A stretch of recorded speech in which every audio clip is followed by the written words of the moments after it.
माननीय अध्यक्ष महोदय,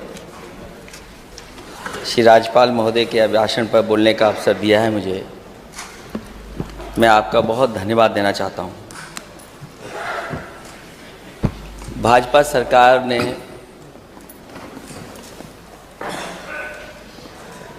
श्री राज्यपाल महोदय का बहुत समय खराब किया। 1 घंटा 1 मिनट यहाँ पर उन्होंने अपनी बात रखी। वो जो भाषण था उनका, वो कट एंड पेस्ट भाषण था। कट एंड पेस्ट भाषण, और जब हम सच्चाई में उसके अंदर जाते हैं, जो अभिभाषण में योजनाएं दी गई हैं वो ज़मीन पर अध्यक्ष महोदय अभी उतरी नहीं है, वो कोसों दूर है सच्चाई से भी। उत्तर प्रदेश का जो सपना देखा, या हम जितने विपक्ष के लोग हैं जो सपना देखते हैं,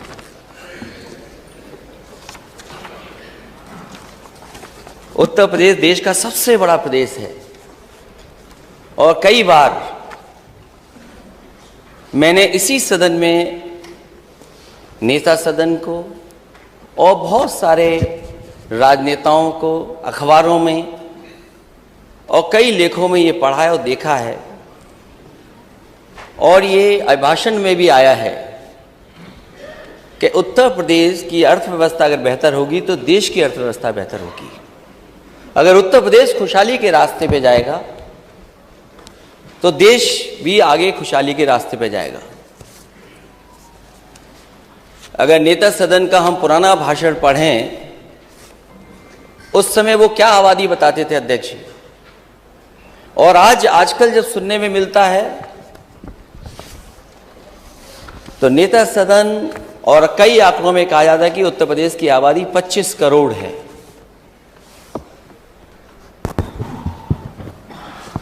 हालांकि बहुत सारी चीजें सरकार भूल गई है क्योंकि सरकार दोबारा बन गई उनकी, लेकिन जो अभिभाषण था, जो उसमें उल्लेखित चीजें थीं,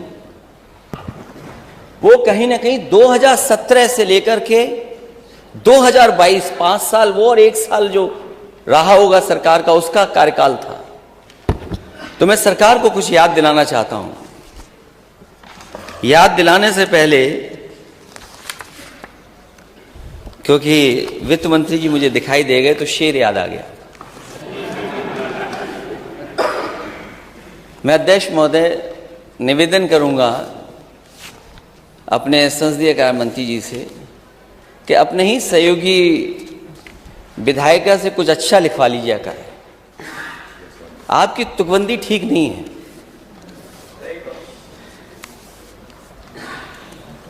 और मैं जब देखता हूं नेता सदन को और यहां पे सदन में आंखों पर सियासत का असर देख रहे हैं, आंखों पर सियासत का असर देख रहे हैं, किस ओर लगी आग किधर देख रहे हैं।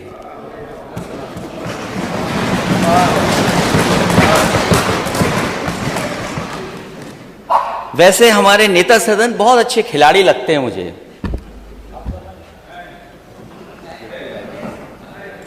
अभी कुछ दिन पहले पूरी दुनिया के लोग टीवी के सामने बैठे थे और दुनिया के लोग एक खेल को देख रहे थे। मैंने किसी को खेल अकेले देखते हुए नहीं देखा। हमारे नेता सदन टीवी के सामने अकेले बैठ करके कुछ देख रहे थे। लेकिन नेता सदन का मैंने दूसरा खेल भी देखा है। मैं नेता सदन को बताना चाहता हूं, फुटबॉल का मैच अकेले नहीं देखा करते। फुटबॉल का मैच अक्सर लोग, ज्यादातर लोग एक ग्रुप में बैठ करके देखते हैं, और जिस टीम को वो सपोर्ट करते हैं उसकी वो ड्रेस पहन के बैठते हैं। मुझे नहीं पता नेता सदन किस टीम को सपोर्ट कर रहे थे आप। उस दिन तो नहीं पूछ पाया मैं, क्योंकि पूछ भी नहीं सकता था मैं, रात था, रात तक मैच चला था।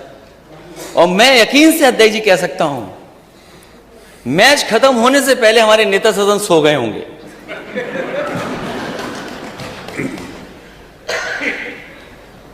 क्योंकि जो मैच बना, वो मैच तब बना जब दूसरी टीम ने गोल कर दिया, वरना मैच का आनंद नहीं था, मैच में आनंद नहीं था।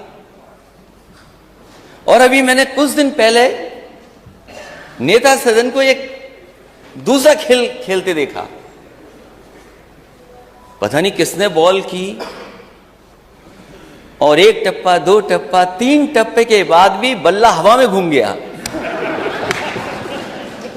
अरे नेता सदन कैसे खिलाड़ी हो आप, तीन टप्पे के बाद गेंद पे नहीं मार पा रहे हो। मैं उस स्टेडियम में 1 या 2 बार गया हूं। अध्यक्ष महोदय, मुझे खुशी है इस बात की कि बनाया समाजवादियों ने, लेकिन स्टेडियम में ज्यादा नेता सदन गए हैं। मैं नहीं गया, मैं केवल पहला क्रिकेट मैच देखने गया जब ये भी खिलाड़ी लगता है किसी बात के, किसी खेल के खिलाड़ी हैं भी, कहीं खैनी वाले खिलाड़ी तो नहीं हो। अध्यक्ष महोदय, आपको तो याद होगा आपके सदन में क्या हो रहा था। एक स्पीकर पे आवाज आ गई, आप इतने नाराज हो गए, लेकिन इसी सदन में कोई खैनी खा रहा था, आप नाराज नहीं हुए। मैंने देखा नहीं था। अब अध्यक्ष महोदय, ये बात तो मैं नहीं मानूंगा क्योंकि जो वीडियो मैंने डाला, हालांकि मुझे नहीं डालना चाहिए था, माननीय सदस्य होंगे, हालांकि ये जमाना ऐसा है कुछ दिखावे का भी है, तो मैंने जब वीडियो डाला तो मिलियन व्यू आ गए। ये नया जमाना है, हमारे पीडब्ल्यूडी मंत्री समझते होंगे नए जमाने को। अभी आपका विभाग आएगा और चाचा भी हमारे साथ हैं आपके विभाग के लिए।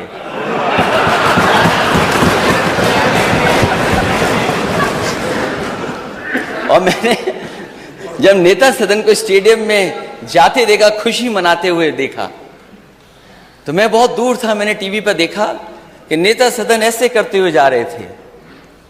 तो मैंने यही कहा कि नेता सदन ये कहते हुए जनता से जा रहे हो टीवी के चैनल के सामने कि ये स्टेडियम मैंने नहीं बनाया, ये स्टेडियम मैंने नहीं बनाया।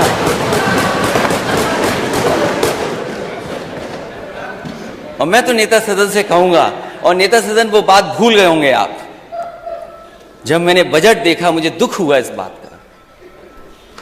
जब मैं और आप उस सदन में पहली बार मिले थे, तो नेता सदन मैंने ये कहा था कि गोरखपुर का कुछ काम कर लेना, नहीं तो 5 साल ऐसे ही चले जाएंगे, आपका गोरखपुर वैसे का वैसा ही रह जाएगा। जब मैंने नाले का बजट देखा तो मुझे दुख हुआ कि बताओ, नेता सदन अपने गोरखपुर में अभी तक नाला नहीं बना पाए, और फिर स्टेडियम ही बना देते। स्टेडियम क्यों नहीं बनाया आपने गोरखपुर में? स्टेडियम ही बना देते।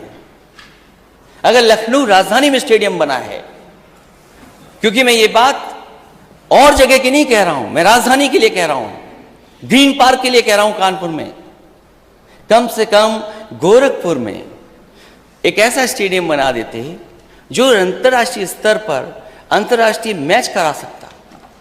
आपको अपनी नुमाइश, अपने मेले में खाली सीटें जो छूट गई, शायद स्टेडियम भरा मिलता आपको।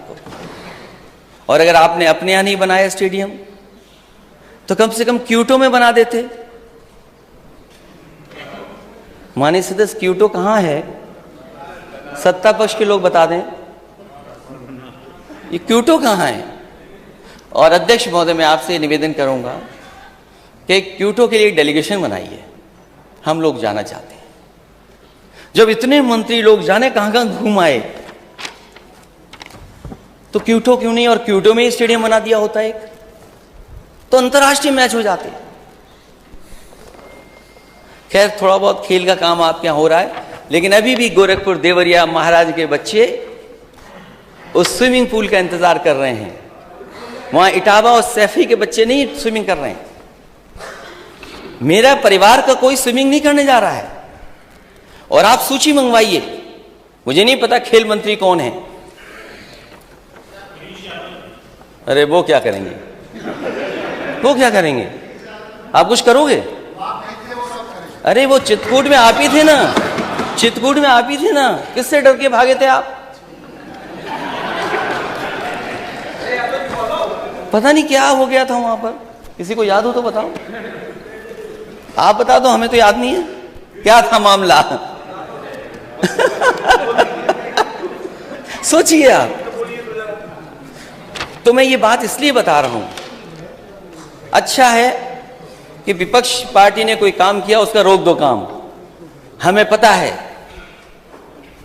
आज नहीं तो कल समाजवादी लोग उस काम को पूरा कर करके दिखाएंगे। जो बच्चे उसमें स्विमिंग करना चाहते हैं वो आपके घर के बच्चे हैं, मेरे घर के बच्चे हैं, गोरखपुर के हैं, महाराजगंज के हैं, देवरिया के हैं। आप क्यों नहीं शुरू कर रहे हो 5 साल से? और मैं आपको भरोसा दिलाता हूं नेता सदन, हम समाजवादी लोग कोई उसमें नहाने नहीं जाएंगे। आप नेता सदन आ सकते हैं उसमें नहाने।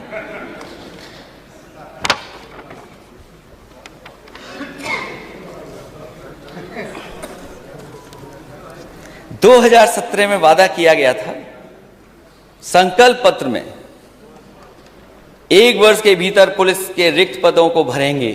क्या हुआ उसका? यूपी के प्रमुख शहरों में शहीद रोशन सिंह आवासीय टाउनशिप की स्थापना होगी। कितने शहरों में आधा अधूरा पड़ा हुआ है?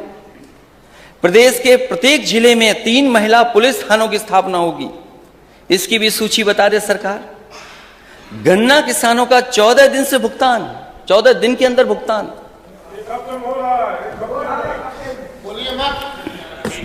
अध्यक्ष महोदय, हमारे सदस्य पंकज मलिक होंगे कहीं यहां पर, कल उठा रहे थे वो, और माननीय मंत्री जी बेहतर जानते होंगे। और मैं हर बार इस सदन में यही कहूं अध्यक्ष महोदय, सवाल ये नहीं कि आपने भुगतान कितना किया है, सवाल ये कि बकाया कितना है।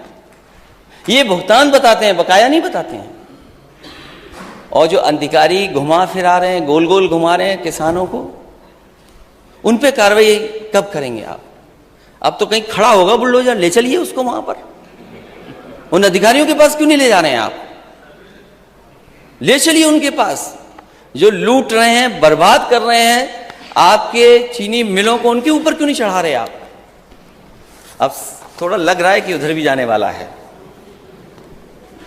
20,000 करोड़ का किसान सिंचाई फंड, ये कहां है?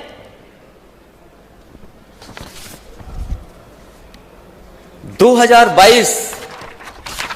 2022 आपका जाएगा ही नहीं। 23 आ गया, लेकिन बीजेपी के लिए 2022 ही रहेगा, क्योंकि किसानों की आय दोगुनी हुई नहीं। किस आंकड़े से आपके 2022 तक किसानों की आय दोगुनी होनी थी? नीलगाय तथा आवारा जानवरों की खेती की सुरक्षा, आज भी सवाल उठाता है ये अभी लंबी सूची है, इसको रखिए, अभी पोस्टर बाद में काम आएगा।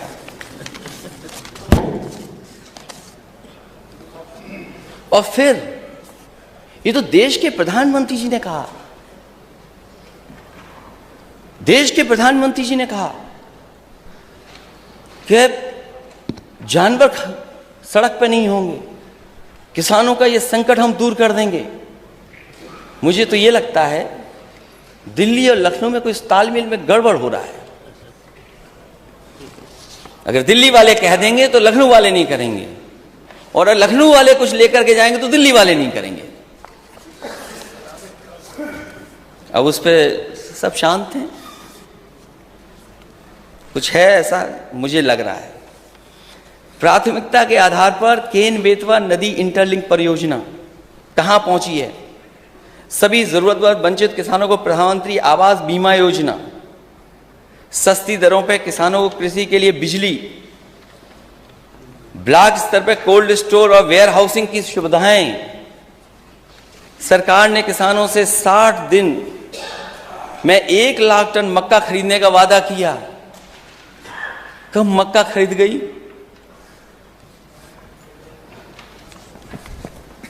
5 वर्ष में 70 लाख नौकरियों का सृजन। ये नौकरियां हैं, रोजगार नहीं है। प्रदेश में सभी उद्योगों में स्थानीय लोगों के लिए, खैर इस पक्ष में हम लोग नहीं हैं। 3 महीनों के भीतर शिक्षा मित्रों का रोजगार की समस्या का समाधान। अभी लाखों शिक्षा मित्र आए थे अपने परिवार के साथ।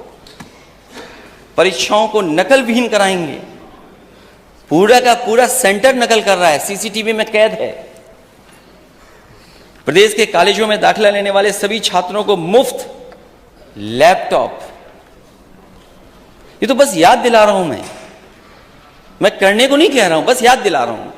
आप मत करिए, हम तो बस याद दिलाएंगे अध्यक्ष महोदय। प्रदेश में 10 विश्व स्तरीय विश्वविद्यालयों की स्थापना होगी। प्रदेश के कॉलेजों में दाखिला लेने वाले सभी छात्रों को प्रतिमाह 1 GB इंटरनेट दिया जाएगा। प्रत्येक जिले में इंजीनियरिंग कॉलेज या पॉलिटेक्निक की स्थापना होगी। पंडित मदन मोहन मालवीय संस्कृत महाविद्यालय की स्थापना। प्रदेश के सभी सरकारी स्कूलों में 1 शिक्षक 1 कक्षा का अनुपात सुनिश्चित किया गया। ये भी लगता प्राइमरी में स्कीम चला रहे हैं, 1 स्कूल 1 टीचर। 8000 ऐसे स्कूल हैं प्राइमरी जहां पर एक ही टीचर है जो पढ़ा रहा है। प्रदेश के हर घर में 24 घंटे बिजली बनाई, 1 यूनिट नहीं। प्रदेश के हर घर में 24 घंटे बिजली। मिनी बस के माध्यम से सभी गांवों शहरों को जोड़ना। जो लोहिया ग्राम योजना चल रही थी उसको भी बंद कर दिया। प्रत्येक 4 ग्राम पंचायतों में चंद्रशेखर, खैर राष्ट्रीय निजी बैंकों, राष्ट्रीयकृत और निजी बैंकों की मदद से सरकार 2500 गांवों में बैंक शाखाएं सुनिश्चित कराएगी। मुझे याद है सबसे ज्यादा अगर ब्रांचेस किसी सरकार ने खुलवाई थी तो वो समाजवादी पार्टी थी, जिसने एक साथ इतनी ब्रांचेस खुलवाई थी। कानपुर, इलाहाबाद, आगरा, गोरखपुर और झांसी में मेट्रो सेवा शुरू करेंगे। हालांकि वो बात अध्यक्ष महोदय मैं बजट में कहूंगा, लेकिन ज्यादातर बजट वो आए हैं जिसमें कहीं ना कहीं गोरखपुर के लिए बजट दिया गया मेट्रो का। नेता सदन, यहां की मेट्रो पे तो आप बैठे होंगे उद्घाटन करने के लिए। कम से कम गोरखपुर में तो मेट्रो चलवा दो, मेरा भी निवेदन है आपसे। और हम विपक्ष के लोगों से जो आप सहयोग चाहें, एक सवाल नहीं पूछेंगे मेट्रो पे, आप मेट्रो चला दो गोरखपुर। और अपने यहां नहीं चला रहे तो प्रधानमंत्री जी के यहां भी नहीं चला रहे। इसके लिए मैं आपको बधाई देता हूं। प्रदेश में 6 एम्स की स्थापना होगी और आपसे बेहतर कोई नहीं जानता होगा। गोरखपुर के एम्स की स्थापना के लिए समाजवादी सरकार में ही जमीन उपलब्ध कराई गई थी और यह धमकी मिली थी कि अगर जमीन नहीं देगी सरकार तो ये एम्स किसी और प्रदेश को दे दिया जाएगा। और उन व्यक्ति को नेता सदन बेहतर समझते होंगे जो जमीन दी जा रही थी, जो हाईकोर्ट में PIL कराए थे, वो किन के सहयोगी समर्थक थे। फिर मुझे मजबूरी में, क्योंकि अगर एम्स चला जाता तो बड़ी न्यूज होती, समाजवादियों का नुकसान होता। उस अथॉरिटी की अधिकारी कीमती जमीन नहीं देना चाहते थे। अध्यक्ष महोदय, कीमती जमीन बिना पैसे के दे करके वहां एम्स समाजवादियों की देन है। और वही नहीं, रायबरेली का भी देन है। रायबरेली का भी एम्स अगर किसी की वजह से बना है। अरे इतना डर के ताली बजाते हो एम्स के लिए। उन्हें यह संकोच लग रहा होगा कि जो बात मैं कह रहा हूं वो सच है कि नहीं है, लेकिन नेता सदन से अच्छा कुछ नहीं बोल सकते। बोलो वो किसका आदमी था जो PIL करके कोर्ट से जमीन रुकवाया था। और एम्स रायबरेली में किसने बनाया? समाजवादियों ने जमीन दी तब जाकर के बना। और 6 एम्स की स्थापना होती। कहां है एम्स?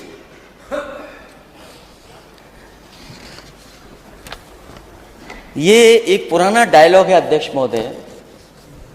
सरकार की पहली कैबिनेट बैठक में 15 जून 2017 को यूपी की सड़कों को गड्ढा मुक्त बनाने के लिए फैसला ले लिया जाएगा। कौन सी सड़क आप गड्ढा मुक्त कर रहे थे, या वो सड़कें जो गड्ढा मुक्त हुई नहीं है वो दिखाई नहीं दे रही है सरकार को। सामान्य श्रेणी के गरीब लोगों के लिए आयोग की स्थापना की होगी। प्रदेश में डॉक्टरों के रिक्त पदों को भरेंगे। प्रदेश में भ्रष्टाचार के प्रति जीरो टॉलरेंस की नीति अपनाएंगे। हाँ, नेता सदन बहुत अच्छी जीरो टॉलरेंस की पॉलिसी अपनाई गई, सरकार बनते ही अपनाई गई। पीडब्ल्यूडी विभाग में अध्यक्ष महोदय, जीरो टॉलरेंस की सबसे पहला ही पॉलिसी सरकार दूसरी बनते ही पीडब्ल्यूडी विभाग ने मान ली। उसमें क्या आपको करना पड़ा वो आप बेहतर समझते हैं।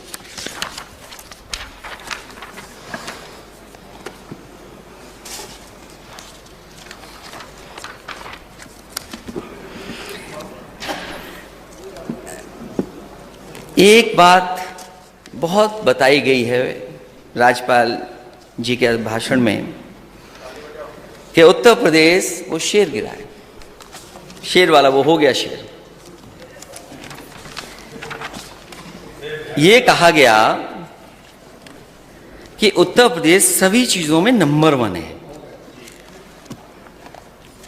जो भी योजना बताई, कामधेनु में नंबर 1, डायल 100 पुलिस को रिस्पांस सिस्टम में नंबर 1 प्रथम।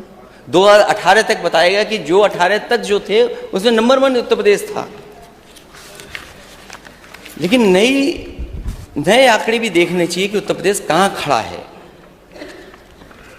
एक क्रेडिबल ऑर्गेनाइजेशन है जिसमें रैंकिंग स्टेट्स की बताई जाती है,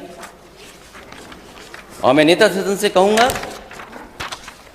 जो अधिकारी आपको गुमराह कर रहे हैं इस रिपोर्ट को भी पढ़ें, क्योंकि यूपी बदलेगा तो देश बदलेगा, यूपी आगे बढ़ेगा तो देश आगे बढ़ेगा।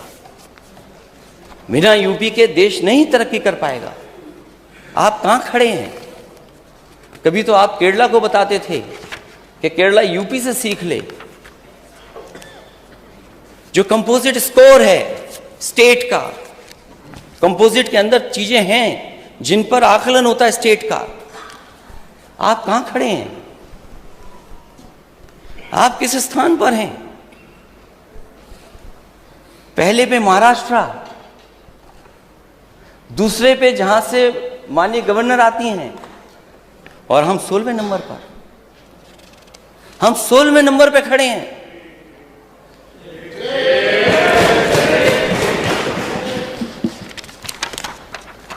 हम 16वें नंबर पे हैं। इन आंकड़ों को मानेंगे नहीं मानेंगे? इकोनॉमिक फ्रंट पर, जिसमें पर कैपिटा है, जीडीपी ग्रोथ है, इंडस्ट्री सर्विसेज हैं, इन्फ्लेशन है, एफडीआई है, और भी कई मानक हैं, उसमें हम और आप कहां खड़े हैं? यूपी के लोग। गुजरात नंबर 1 और हम नंबर 17।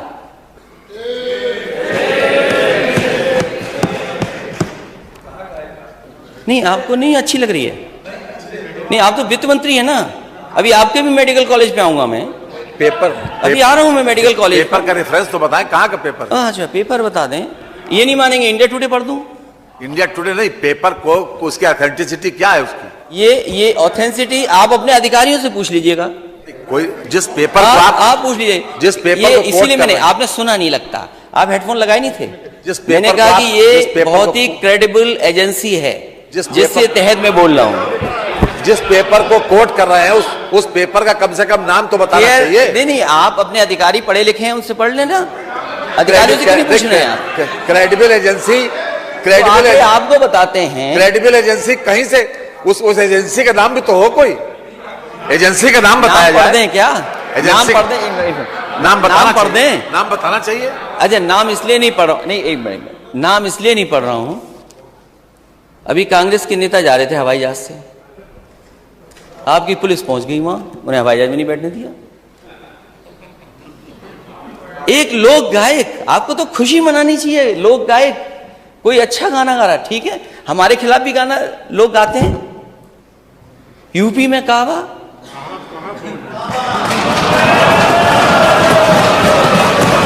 आपने नोटिस दे दिया। यकीन करो नेता सदन, अगर कोई कविता हमारे खिलाफ बनाता हम बुरा नहीं मानते। और मैं पहला शायद मुख्यमंत्री हूंगा, मैं पहला, हो सकता है अगर आपकी जानकारी में तो बता देना, जिसने अपने कार्टून की किताब छपवाई थी। कार्टून ना समझना, तुम्हारा जिंदगी में नहीं बनेगा, आएगा कैसी जगह पर, ये मत समझना, क्योंकि तुम खुद कार्टून हो।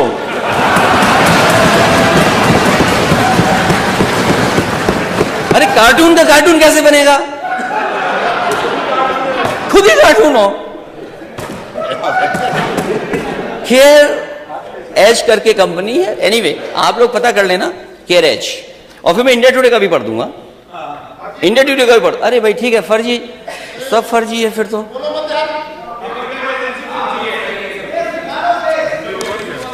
अभी मैं पूछूंगा फर्जी पर। अच्छा फर्जी था तो आपके नेता सदन क्रिकेट पे बॉल मार लिए थे, बैट मार लिए थे, वो भी फर्जी था क्या? पूरे देश ने देखा टीवी पर।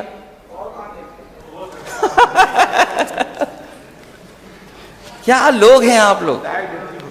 फिजिकल, उसमें भी तमाम पैरामीटर्स हैं, तमाम पैरामीटर्स हैं। उड़ीसा नंबर 1 है और आपका स्टेट 15वें स्थान पर है। फाइनेंशियल इंक्लूजन, क्योंकि वित्त मंत्री जी को यह दिक्कत है कि मुख्यमंत्री जी अकेले में डांटे ना मुझे। फाइनेंशियल इंक्लूजन में आप कहां खड़े हैं? ये पर जब सदन में पढ़ा जाता है तो उसकी क्रेडिबिलिटी उसके बारे में बताया जरूर जाता है माननीय। ये सदन की अध्यक्ष महोदय मैं बता रहा हूं, अध्यक्ष जी को बता रहा हूं मैं। हाँ मालूम होना चाहिए, कम से कम मैं बता रहा हूं, इसका इंडिया टुडे पढ़ूंगा मैं। पर अगर हो तो भेज दीजिए मुझे, हम टेबल कर दूंगा। अध्यक्ष महोदय मैं टेबल कर दूंगा।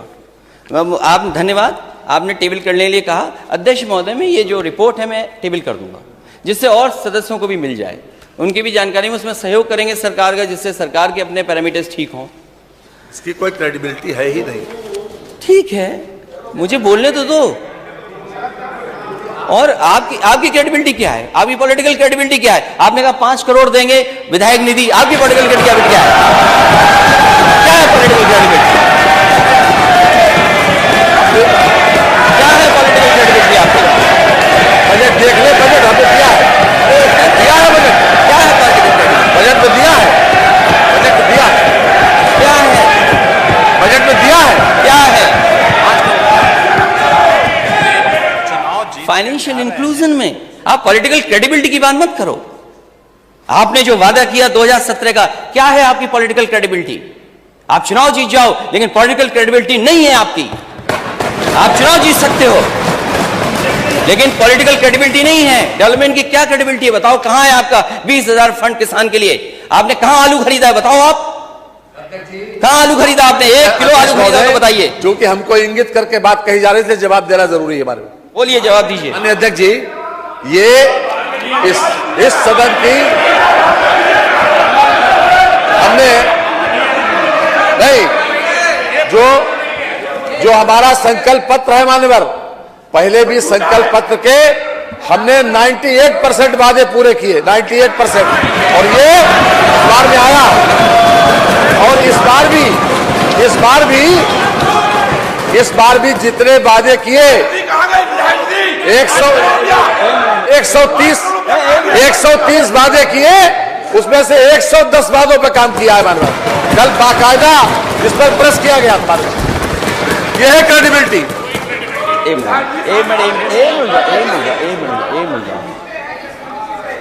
अध्यक्ष महोदय, अध्यक्ष मैं अपने माननीय सदस्यों से कहूंगा एक मिनट शांत रहें। अध्यक्ष महोदय,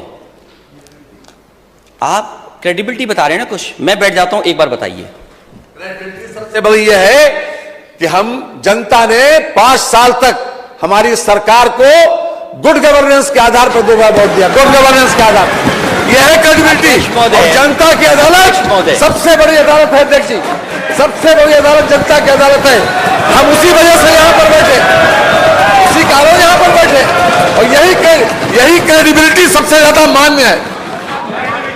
अच्छा अध्यक्ष महोदय, बोलिए ना आपने, यही पॉलिटिकल क्रेडिबिलिटी है आपकी, यही पॉलिटिकल क्रेडिबिलिटी है ना? अच्छा, ये क्या था फिर? एक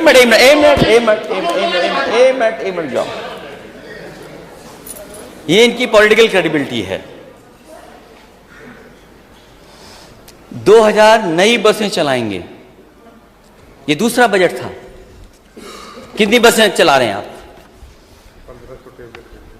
और पहले लैपटॉप दे रहे थे, क्योंकि मैंने कई बार कहा, फिर कहता हूं मैं, ये लैपटॉप नहीं बांट सकते और नहीं बांटे इन्होंने। क्या वो पॉलिटिकल क्रेडिबिलिटी नहीं मानी जाएगी? अरे भाई, लैपटॉप क्या होता है? स्मार्टफोन। ये भाई, माननीय सदस्य, अध्यक्ष महोदय, मुझे आपने इतना कुछ बदलाव लाए हैं, इतना बदलाव आप लाए, मैं आपको बधाई देता हूं। आप टैबलेट ले आए यहाँ पर, बहुत सी चीजें बदली हैं आपने, टेक्नोलॉजी लगातार आप यूज कर रहे हैं। हमारे माननीय सदस्य को ये तो बता दो, टैबलेट, स्मार्टफोन, लैपटॉप क्या होता है? अरे वो इंजीनियर, उनको मालूम है, MBA है वो। ये दूसरा बजट है अध्यक्ष महोदय। मानी नेता प्रतिपक्ष, आलू, टमाटर, प्याज जैसी सभी फसलों का न्यूनतम मूल्य देने के लिए 1000 करोड़ रुपया। आप बताइए, आलू की स्थिति क्या है आज? पूछिए अपने माननीय सदस्य लोगों से, हमारी बात मत मानिए। क्या आलू खरीदा जा रहा? क्या सरकार खरीदेगी आलू? क्या आलू सरकार खरीदेगी? मैं नेता सदन के बगल में बैठे वित्त मंत्री जी और नेता सदन से पूछा, क्या आलू आप खरीदेंगे? इतना खड़े होकर के बोल रहे थे। बोलिए, आप आलू खरीदोगे कि नहीं खरीदोगे?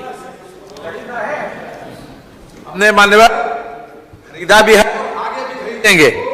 और जो कुछ भी संकल्प पत्र वादा किया है मान्यवर, वो सभी वादे पूरे करेंगे मान्यवर।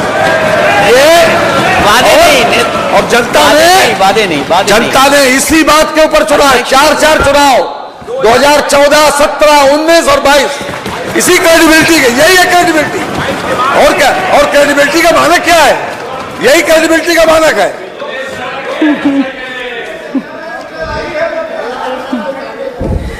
देखिए अध्यक्ष महोदय, मैं ये जानता हूं ये आलू नहीं खरीदेंगे, मैं ये जानता हूं, क्योंकि सरकार धोखा दे सकती है, सरकार सच्चाई के से नहीं सामने आ सकती। आज जरूरत है आलू खरीदने की। जो आलू बेल्ट है, हमारे माननीय सदस्य, मैं नहीं खड़ा हूं क्योंकि मंत्री हैं, कुछ लोगों की मंत्री पद छिन जाएगा, किसी की कुछ छिन जाएगा, इसलिए कोई सच नहीं बोलेगा। अकेले में अध्यक्ष जी पूछिए आलू की हालत क्या है, कोई नहीं पूछने वाला। धान में लूट हो गई, आलू में लूट होने जा रही है। और आय दोगुनी की बात कर रहे थे, 22 से 23 आ गया, किसी भी किसान की, किसी फसल की आय दोगुनी नहीं हुई किसान की।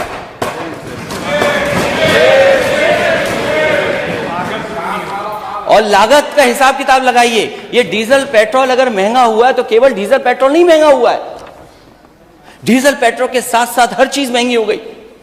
ट्रांसपोर्टेशन महंगा हो गया, और ट्रांसपोर्टेशन महंगे का मतलब है हर चीज महंगी हो गई। एक महीने में बताइए आपने कितना डीजल पेट्रोल महंगा किया है, वो नहीं बताएंगे आप। एक नारा है सबका विकास, सबका विश्वास, सबका साथ, सबका विश्वास। नारा है सबका साथ, सबका विकास। अध्यक्ष महोदय, मैं सदन में नहीं था, लेकिन मुझे लगा कि यहां पर कुछ सरकार जवाब देने से भाग रही है। हम जितने भी विपक्ष के लोग हैं, हम सब जाति जनगणना चाहते हैं।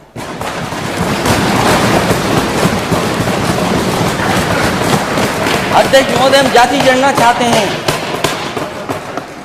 और बिना जाति जनगणना के ये नारा आपका अधूरा है। सबका साथ कैसे होगा जब हमें और आपको नहीं पता कि हम कितने हैं आबादी में? सबका विकास कैसे करोगे आप? सबका विश्वास कैसे जीतोगे आप? और जब तक सबका प्रयास नहीं होगा, ये प्रदेश आगे नहीं बढ़ेगा। मैं जाति जनगणना पर वैसे तो आजकल वो नेता हम लोगों से दूर हो गए हैं। कोई बात नहीं, बोलने दो। वो नींद आ जाएगी अगर नहीं टोकेंगे तो। बोलते रहने दो ना, कुछ तो ठीक है, नहीं तो ये कुछ और करने लगे अध्यक्ष महोदय, फिर आपको डांटना पड़ेगा। किस पार्टी के नेता हैं आप? ना पार्टी का नाम तो पढ़ लूं मैं। आप जाति जनगणना चाहते हैं कि नहीं चाहते हैं? नहीं, जाति जनगणना चाहते हैं कि नहीं? हम जातिवाद जनगणना चाहते हैं, लेकिन आपने उधर से भगा दिया हमको अपने साथ से।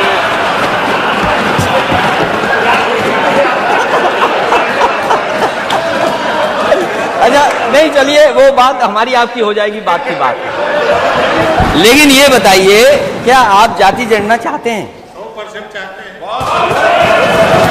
अरे कितने अच्छे लग रहे हो मंत्री बने हुए।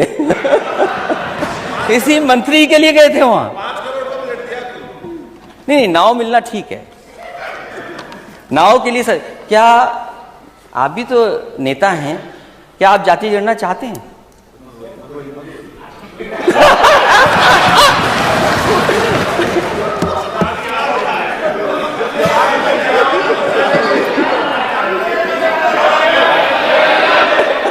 आपस में बात नहीं करें, मेरे से माने नेता मेरे कौन से बोल करके करिए। आप लोग आपस में बात करेंगे तो फिर मेरा यहाँ बैठना मुश्किल है। बैठिए माननीय मंत्री जी, मेरे से बात क्या आप?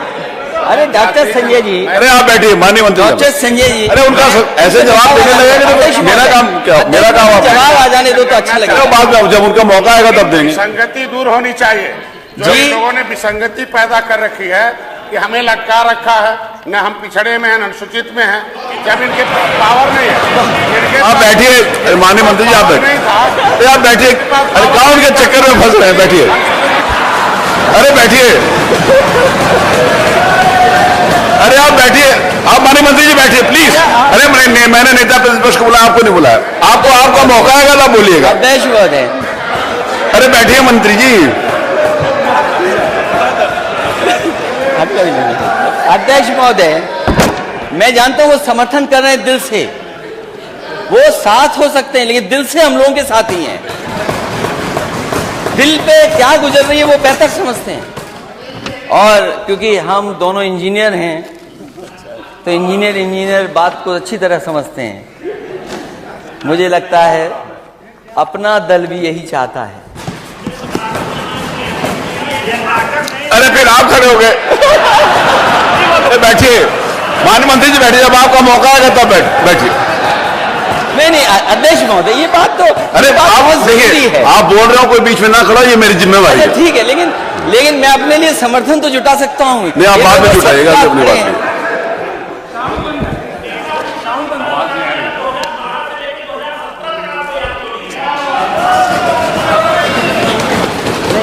आपने वो मैं बताऊंगा। और कोई दल बचा है? हमारे साथी सहयोगी दल आरएलडी, हम और आप तो एक ही हैं? नहीं, कांग्रेस ने तो किया ही नहीं।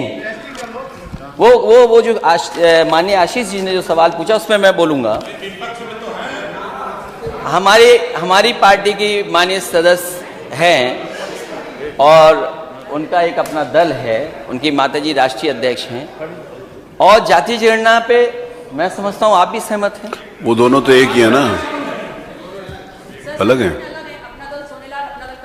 अच्छा बैठ।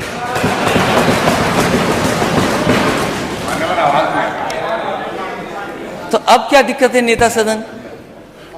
मेरी आवाज नहीं आ रही? बिहार कर सकती है किसी की नहीं आ अध्यक्ष रही? महोदय। जरा चेक करें आवाज। अध्यक्ष महोदय, जाति जनगणना अगर बिहार में हो सकती है, अब आ रही है? अगर अध्यक्ष महोदय जाति जनगणना बिहार में हो सकती है, और मैंने अपने संकल्प पत्र में लिखा था, अपने घोषणा पत्र में लिखा था, समाजवादी सरकार बनेगी तो 3 महीने के अंदर जाति जनगणना उत्तर प्रदेश की कराने का काम सरकार से होगा। और माननीय सदस्य ये सवाल जो पूछ रहे हैं, आपका सवाल ठीक है आशीष जी, माननीय सदस्य का, कि आपकी सरकार में आपने क्यों नहीं किया। मुझे याद है मैं लोकसभा में था उस समय अध्यक्ष महोदय, नेताजी से लेकर के शरद यादव जी और दक्षिण भारत के सब नेता, आदरणीय लालू प्रसाद यादव जी और दक्षिण के जितने दल हैं, कांग्रेस पार्टी के अंदर जितने लोग थे, बहुत सारे लोग ये चाहते थे कि जब सेंसस हो रहा है तो जाति जनगणना हो उसमें। उसके लिए लोकसभा में कई बार धरने पर आवाज उठाई गई और उस समय कांग्रेस की लीडरशिप ने आश्वासन दिया था कि हम जाति जनगणना कराएंगे। पता नहीं क्यों उस सेंसस में नहीं किया गया। जब दोबारा सेंसस होने जा रहा है, इसलिए हमारी फिर मांग है कि जाति जनगणना होनी चाहिए, क्योंकि कांग्रेस की अकेली सदस्य हैं और हमारे गठबंधन की सहयोगी भी हैं। बहुजन समाज पार्टी भी उन्होंने बोला नहीं है कि नहीं, वो तो पूछ के आना पड़ेगा। वो सहयोगी उन्होंने बताया नहीं कि है।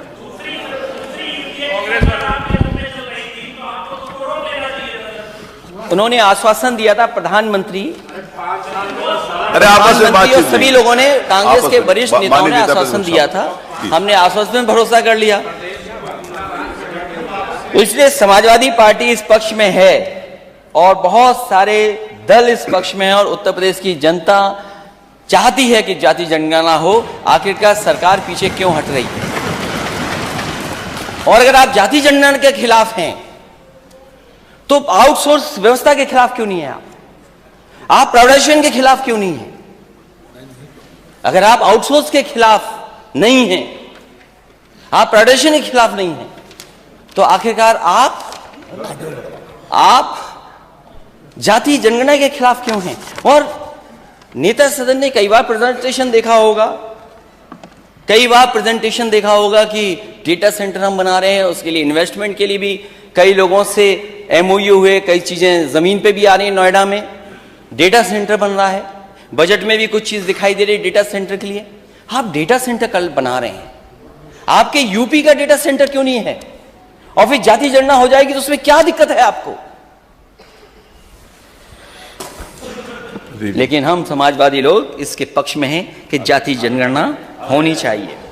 $1 ट्रिलियन इकोनॉमी, यात्रा बहुत दूर दूर गए थे लोग। मुझे नहीं पता सबसे दूर कौन से लोग गए थे। सबसे दूर कौन गया था? कई घंटों की हवाई यात्रा से गए थे लोग।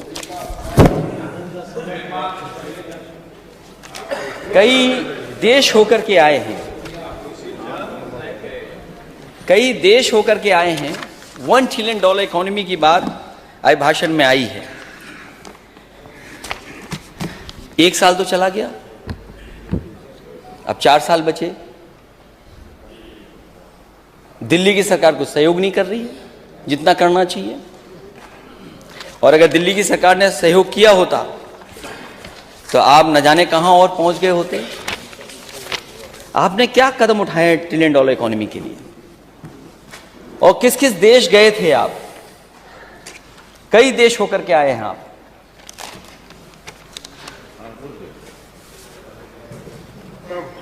एक डेलीगेशन गया यूनाइटेड स्टेट्स, एक डेलीगेशन यूनाइटेड स्टेट्स गया था। मुझे नहीं पता, नहीं वो नहीं कागज दिया, बात नहीं, आगे नहीं गिरा, मेरे पास है, वो कुछ और चीज थी। एक डेलीगेशन गया यूनाइटेड स्टेट्स, एमओयू कर लिया कई हजार करोड़ का। बाद में पता लगा वो यूनिवर्सिटी ही नहीं है।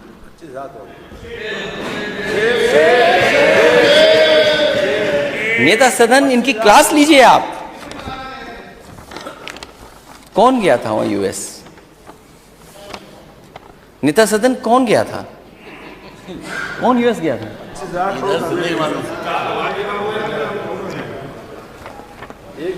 नहीं, ठीक है, थैंक यू।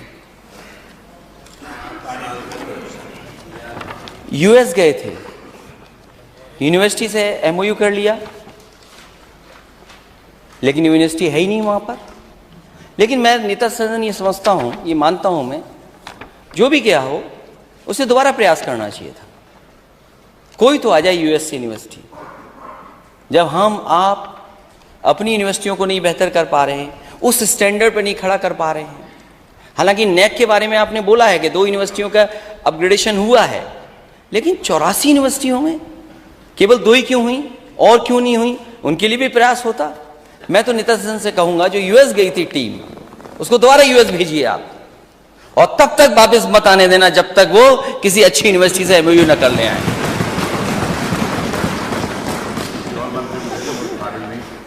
नहीं, वो कुछ है उसमें काबिल, कभी कभी गलती हो जाती है, क्योंकि अध्यक्ष महोदय, बीजेपी का बहुत फंडामेंटल क्लियर था कि कोई भी सूट और टाई पहने, बस उससे एमओयू करा लो।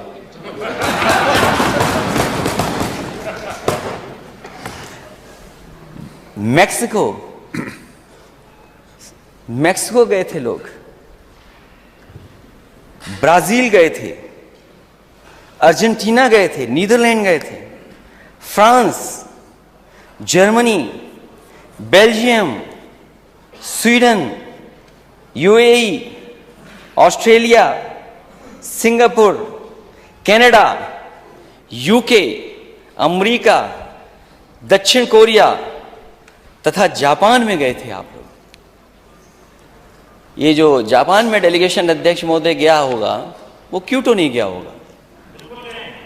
आप थे उसमें? बने। तो मुझे खुशी होगी अगर मैं बैठ जाऊं और आप क्योटो के बारे में 1 मिनट बता दो, हमारा वाराणसी और क्योटो क्या है।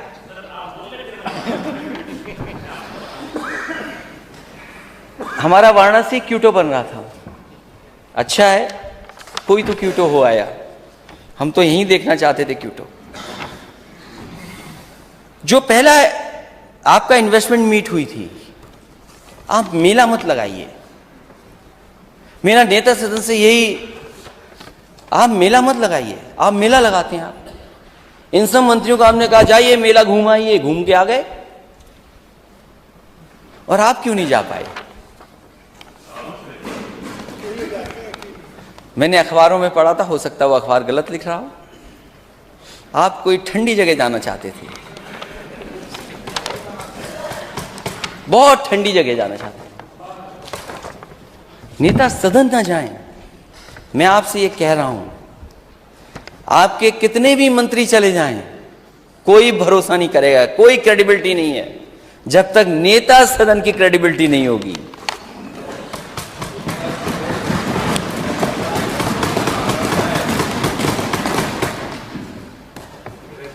इतने देश देखा है आप लोग, किसी देश में सड़क पे सांड दिखाई दिया?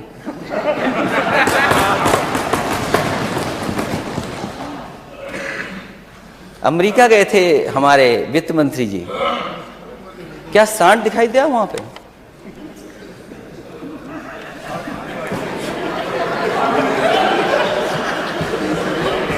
मैं तो पूछ रहा हूं।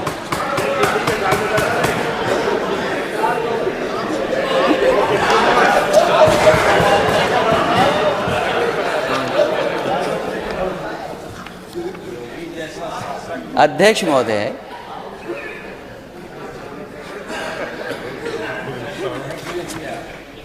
मैं एक दिन सड़क से जा रहा था, मैंने एक वीडियो बनाया खुद ही, और मैंने एक वीडियो पोस्ट कर दिया। तो मेरे एक बहुत समझदार और जानकार, उन्होंने कहा कि ये वीडियो आपको नहीं डालना चाहिए था। मैंने कहा क्यों नहीं डालना चाहिए था? बोली अच्छा नहीं लगता, इस शिक्षा भी ठीक नहीं बनती। अरे मैंने कहा हमारा एक ग्रामीण भारत है, अरे डिवाइडर पे अगर कंडे रखे हैं तो क्या खराब रखा है?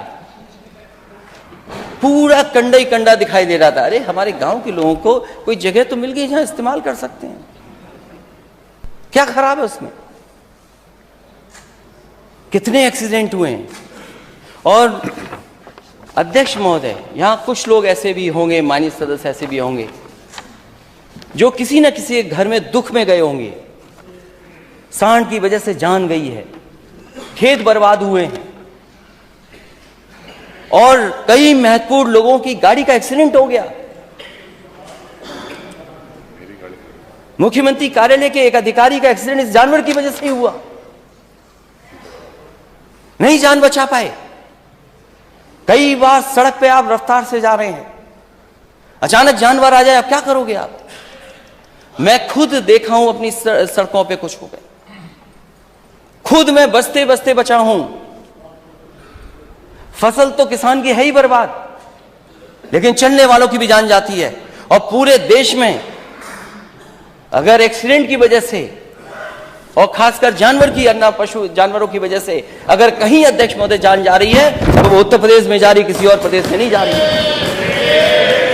और ये पोस्टर जो हमारे नेता लेकर के आए हैं, कोई खराब पोस्टर लेकर के नहीं आए हैं। पोस्टर का प्रदर्शन उचित नहीं करेंगे, कोई खराब चीज नहीं लेके आए हैं। हम सूची लंबी टेबल करेंगे on the floor of house.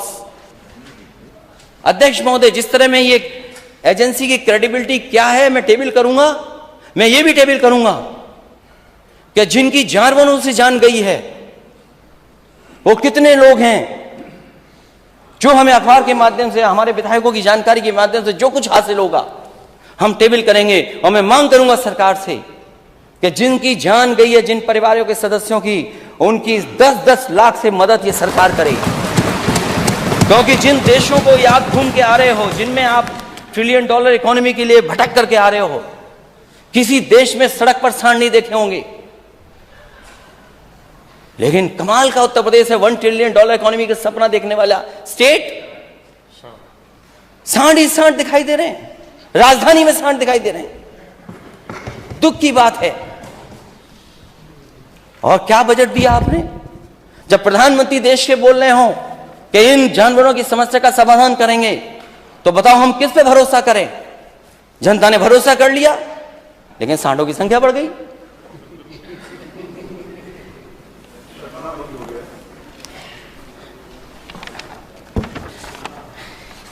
जो एमओयू हुए हैं, इससे पहले वाला जो मेला लगा था इन्वेस्टमेंट मीट, उसमें भी बड़ा मेला लगा था और लगभग 4 लाख करोड़ के एमओयू साइन हुए थे।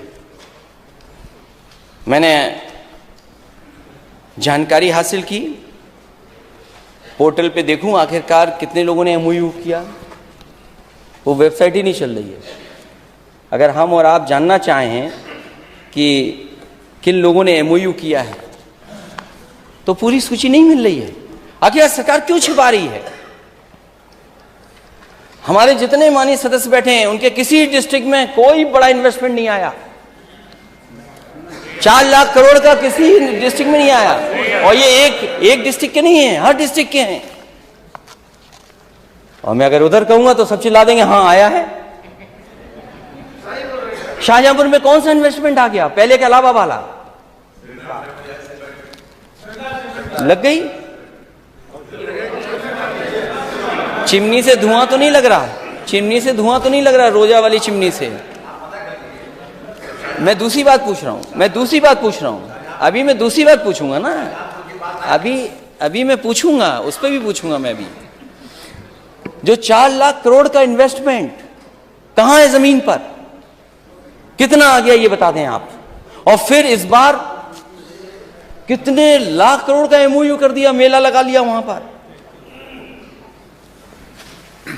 आंकड़े कितने आए? 33 लाख करोड़, 34 लाख करोड़। मुझे तो लगता है कि भारत ने आविष्कार किया जीरो का, हमारे बीजेपी ने आविष्कार किया कि बस जीरो बढ़ाते जाओ। क्या थाना, क्या तहसील में क्या सुनवाई हुई होगी? सब अधिकारी एमओयू में लगे हुए थे, एमओयू करना है, एमओयू करना है। जब दुनिया घूमाए, वहां जो मिला सो मिला।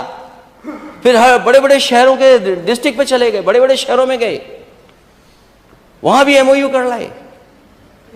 फिर जिले में पता किया किसने काम किया है, किसने नया ठेका किया, कौन कोल्ड स्टोर लगा रहा है, कौन क्या कारोबार कर रहा है। बोला आप भी एमओयू के पार्ट हैं। नेता सदन आप जानकारी करिए, क्या जिलों में जो काम पहले से चल रहे थे, छोटे मोटे काम, उनको भी एमओयू में जोड़ दिया। कईयों से जबरदस्ती कहा गया कि अच्छा आप एमओयू नहीं करेंगे, उन्होंने एमओयू कर लिया। क्या क्रेडिबिलिटी है एमओयू की? 4 लाख करोड़ वो, 34 लाख करोड़ वो, और डिफेंस एक्सपो, मिसाइल बनेंगी, टैंक बनेंगे, तोप बनेगी, कॉरिडोर बनेगा। 5 साल देखते रह गए, कहीं कॉरिडोर नहीं है। डिफेंस में क्या आ गया इन्वेस्टमेंट? कितना इन्वेस्टमेंट आ गया। और फिर जो लोग करना भी चाहते होंगे वो क्या आप दोगे उन्हें?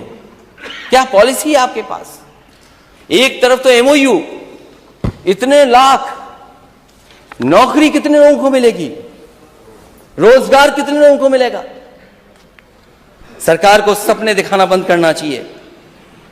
और $1 ट्रिलियन इकोनॉमी, क्योंकि बजट पे भी मुझे बोलना है, बजट पे भी हमारी पार्टी के लोग बोलेंगे। जिस $1 ट्रिलियन इकोनॉमी का सपना देख रहे हैं, ग्रोथ रेट क्या होनी चाहिए स्टेट की? अब 4 साल बचे हैं, क्या ग्रोथ रेट हो आपकी? उसके बारे में कौन बताएगा? वो तो सरकार ही बताएगी। 1 डिस्ट्रिक्ट 1 प्रोडक्ट, क्या बजट था बता दें हमें? किस डिस्ट्रिक्ट का बजट था? ये हमारा माननीय सदस्य, जब मैं सदन में आया तो माननीय सदस्य हमारा बोल रहा था, विधायक जाहिद बेग, वहां बुनकरों की सुविधा के लिए और कारपेट के कारोबार के लिए एग्जीबिशन लग जाए, उसके लिए कारपेट मॉल, एक्सपोर्ट मॉल बनाया गया, मार्ट बनाया, उद्घाटन का उद्घाटन कर लिया। उससे कितना आगे बढ़ा दिया आपने? कितना एक्सपोर्ट बढ़ गया वहां पर? जो सुविधाएं 4 लेन की दी थी या फ्लाईओवर की दी थी, कितना पूरा कर दिया आपने? उसको कितना आगे बढ़ा के ले गए आप? 1 डिस्ट्रिक्ट 1 प्रोडक्ट कहां पहुंचा स्टेट? अगर ये 1 डिस्ट्रिक्ट 1 प्रोडक्ट पे काम हुआ तो शायद जीडीपी बढ़ी होती। जब 1 डिस्ट्रिक्ट 1 प्रोडक्ट पे ही काम नहीं हुआ है,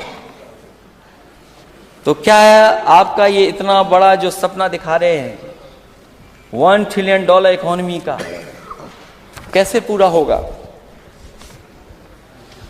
क्योंकि ग्रोथ रेट तो कुछ भी सरकार बता सकती है, और जो इन्वेस्टमेंट होता भी था थोड़ा बहुत, कामधेनु योजना बंद करा दी, पोल्ट्री वाली बंद करा दी, जो वैल्यू एडिशन थी किसान के लिए। और बिना एग्रीकल्चर सेक्टर के लिए आप लिए साथ, आपको ग्रोथ हासिल नहीं होगी। 1 लाख करोड़ एग्रीकल्चर इंफ्रास्ट्रक्चर के लिए पैसा आया है। कोई नई मंडी बनी हो तो बता दें हमें, कोई नई मंडी बनी हो तो बताएं, कोई बड़ी मंडी बनी हो जहां सुविधा ले सकें। और जो बनी भी नहीं थी उनको पूरा नहीं किया। और आज ही मेरे पास सरकार का ही कागज है, बताओ एग्रीकल्चर ग्रोथ लगातार नीचे जा रही कि नहीं जा रही? ग्रोथ 7% कहां 10% और कहां 7%? डेयरी के लिए क्या कर रहे हैं आप? आपने कहा कि उत्तर प्रदेश उत्पादन में नंबर 1 है, उत्पादन और बढ़ सकता है। समाजवादी सरकार थी तो 3 अमूल आए थे, उस समय एमओयू हुए थे, और तीनों के तीनों जमीन पर है आज। आपने कौन सा नया प्लान लगा दिया बताइए आप? बनारस भी समाजवादी सरकार का था। जो न जानता हो तो उसको दोबारा कागज दिखवा दीजिए, आप पता कर लीजिए। इनको आनंद भेज दीजिए डायरेक्टर से मिलने के लिए, एमडी से मिलने के लिए। आपके पराग की क्या स्थिति है? पराग को क्या कर रहे हैं आप? और यूपी का काऊ मिल्क प्लांट मैंने कन्नौज में लगाया था। काऊ मिल्क प्लांट, उसमें टेट्रा पैकिंग थी, वो प्लांट कभी नहीं चला टेट्रा पैकिंग का। मैं एक दिन दौरे पर गया, मैंने कहा देखूं क्या हालत है इसकी। जब जाकर के मैंने देखा और मैंने वहां के अधिकारियों से पूछा कि ये काऊ मिल्क प्लांट है, इसमें मिल्क किसका है, कहां से प्रोक्योर कर रहे हैं आप मिल्क, क्या काऊ है उसका मिल्क है? बोला नहीं सर, हम मिक्स कर लेते हैं। सोचिए, काऊ मिल्क प्लांट में मिक्स करके दूध का प्रोडक्ट बना रहे थे, टेट्रा पैकिंग की मशीन नहीं चली। और जब बाहर जाकर के मैंने देखा गेट के पास पटिया किसकी उद्घाटन की लगी थी? देश के प्रधानमंत्री जी की और मथुरा की सांसद हेमा मालिनी जी की। सवाल ये नहीं कि मैंने, समाजवादियों ने बनाया था जनता के लिए। सवाल यह कि उद्घाटन के बाद जिन्होंने उद्घाटन किया, इस सरकार ने क्यों बंद कर दिया? देश के प्रधानमंत्री का उद्घाटन की पटिया लगी है, मथुरा की सांसद की पटिया लगी है, लेकिन आपने क्यों बंद कर दिया? क्योंकि नेता सदन किसी को बजट ही नहीं दे रहे, इसलिए बंद कर दिया। ये बजट ही नहीं दे सकते किसी को। अगर वो देने को भी कहते होंगे तो हम उनके बगल में जो बैठे हैं वो दे ही नहीं सकते किसी को।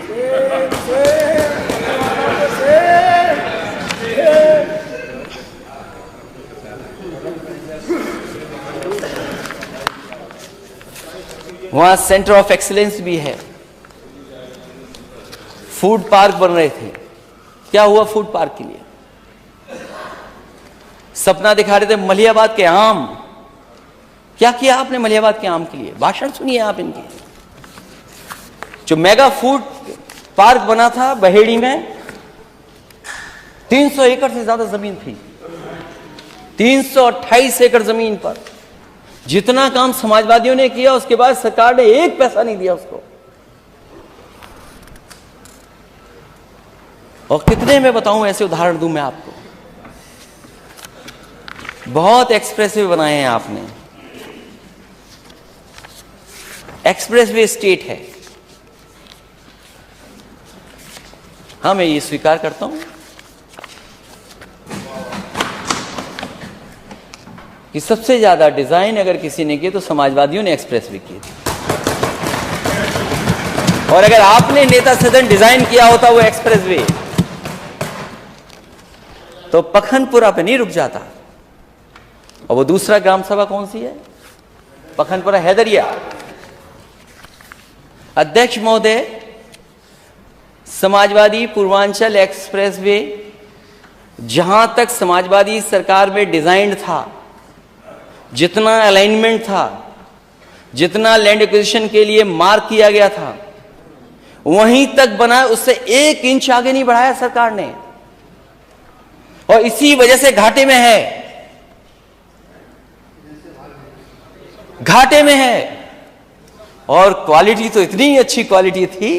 खैर कुछ चीजों के लिए तो हमें धन्यवाद देंगे नेता सदन आप। एक वीडियो मैंने लगा दिया था, उसके बाद आपकी बहुत अच्छी फोटोग्राफी हुई। उसके बाद रफ्तार से कोई चला आ रहा था, पूरी गाड़ी चली गई अंदर, पूरी गाड़ी अंदर। कैसे निकला होगा वो गाड़ी से, और गाड़ी कैसे निकाली होगी उस गड्ढे से?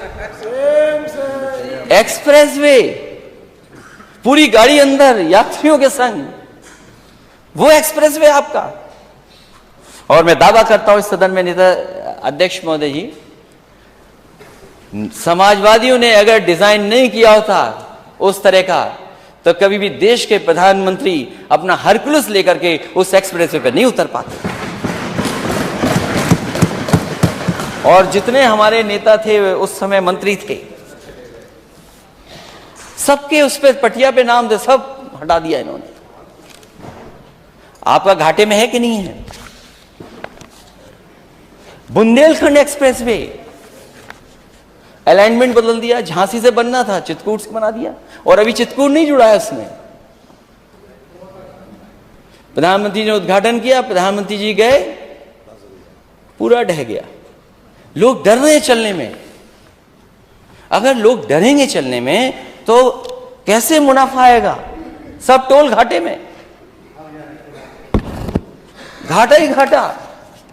और इसलिए घाटा हो रहा है क्योंकि आप मंडियां नहीं बना रहे हैं, आप किसानों को सुविधाएं नहीं दे रहे हैं। ये एक्सप्रेसवे केवल शहर को जोड़ने के लिए नहीं थे, गांव को जोड़ने के लिए थे।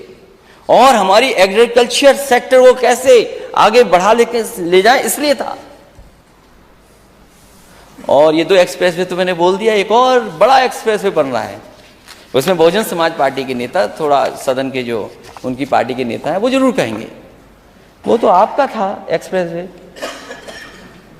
गंगा एक्सप्रेसवे। अच्छा तब ठीक है, आप बताना ये जरूर, ये गंगा एक्सप्रेसवे इनका था। उनकी ज्यादा चिंता कर रहे हैं आज आप।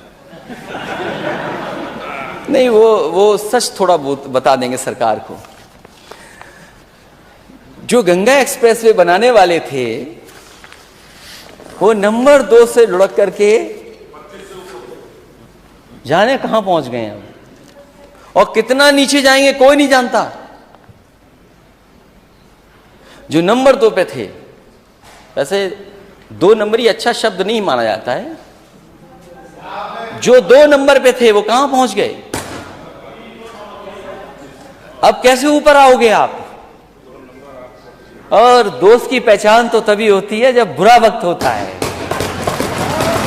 बोलो, दोस्त के साथ खड़े होगे कि नहीं खड़े होगे आप लोग? दोस्त की पहचान तभी तो होगी बुरे वक्त पर।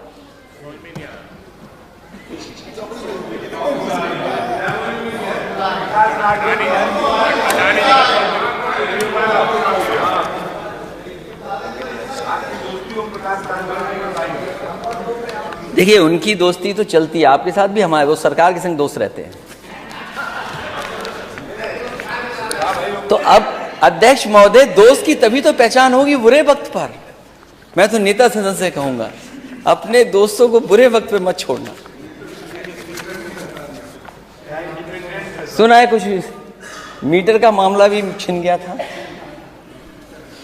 अब गंगा एक्सप्रेस वे कैसे बनेगा? शाहजहांपुर कैसे पहुंचेंगे आप? कैसे पहुंचेंगे शाहजहांपुर आप? कैसे पहुंचेंगे आप? क्योंकि जो कंपनी कहां थी, कितने बिलियन का नुकसान होकर के कहां पहुंच गई।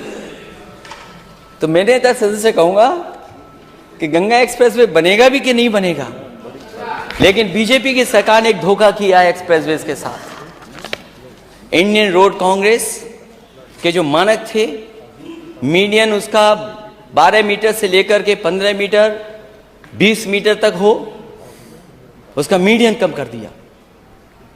ये भविष्य का एक्सप्रेसवे था, हमारे आने वाली पीढ़ियां इस पे चलती हैं। लेकिन अगर आपने डिजाइन ही गलत कर दिया तो उसको बदलाव कैसे लाएंगे? आपने सिक्योरिटी और सेफ्टी के साथ खिलवाड़ की है। और मैं तो नेता सदन से कहूंगा कि जिस भी अधिकारी ने आपको ये गलत इंफॉर्मेशन देकर के ये काम कराया है, अगली पीढ़ी का ध्यान रखते हुए कम से कम उस पर कार्रवाई करना।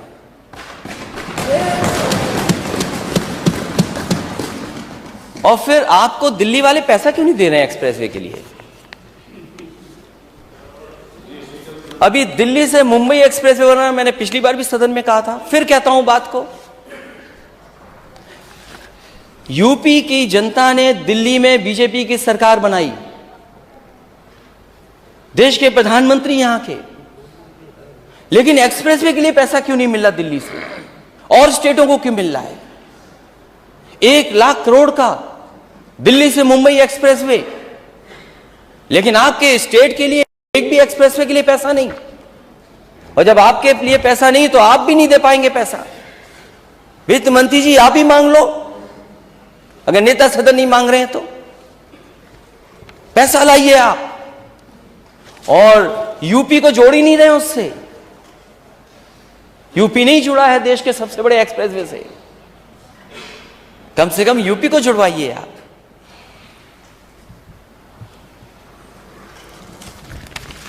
हवाई यात्राएं बहुत, और अंतर्राष्ट्रीय एयरपोर्ट बन गए हैं। नेता सदन, जहां मैं जाता हूं उतरने के लिए, कहते हैं कि हवाई पट्टी चली नहीं रही है। अध्यक्ष महोदय, मैं अनुमति लेते लेते थक गया आजमगढ़ के हवाई पट्टी पे उतरने के लिए, मैं उतर ही नहीं पाया। हवाई जहाज से ये नेताजी ने बनवाई थी, उसके बाद एक्सपेंशन हमने किया, और 5 साल से नहीं चालू हो रहा, क्योंकि वो एयरपोर्ट की सूची में है। ये बात मैं इसलिए कह रहा हूं, सब कुछ बन गया वहां, आप जाना चाहेंगे कि आप नहीं उतर सकते। मुरादाबाद भी पुराना समाजवादी नेताजी के समय की देन थी, आज भी नहीं उतर सकते आप उस पे। और आजमगढ़ में आप दे रहे हो, इतना बढ़िया एक्सप्रेसवे दिया है, जहां सड़क पर हवाई जहाज उतर जा रहे हो, वहां क्यों लोगों किसानों को परेशान कर रहे हैं आप? बनाना है नहीं आपको, क्यों बना रहे हैं आप? केवल किसानों को परेशान करने के लिए ये बना नहीं रहे, ना नोटिफिकेशन है, ना बजट है उसके लिए। चित्रकूट की हवाई पट्टी, नेता, मैं, हमारे माननीय सदस्य बार बार कह रहे हैं, मैं अध्यक्ष महोदय कहना चाहता हूं, ये आजमगढ़ की नई हवाई पट्टी बनाए, नया एयरपोर्ट बना रहे हैं। केवल किसान को परेशान करना चाहते हैं। उतनी ही हवाई पट्टी पर उतर जा रहा है तो भी नहीं माने। पता नहीं कौन सा एयरपोर्ट बनाना चाहते हैं। आप चित्रकूट का क्या बना लिए? आप क्या चित्रकूट का बन गया? 5 साल से नहीं कोई उतर पाया। एक हवाई पट्टी बनी रसूलाबाद में, एक बार हवाई जहाज उतरा बस, और उसमें भी कुछ उद्योगपति भेजे सरकार ने, कहा कि यहां बहुत बड़ा इन्वेस्टमेंट होगा, बहुत कारोबार बढ़ेगा। उसके बाद कभी दोबारा नहीं उतरे जाकर के वहां। किसकी देन है ये सब हवाई पट्टियां बनाना?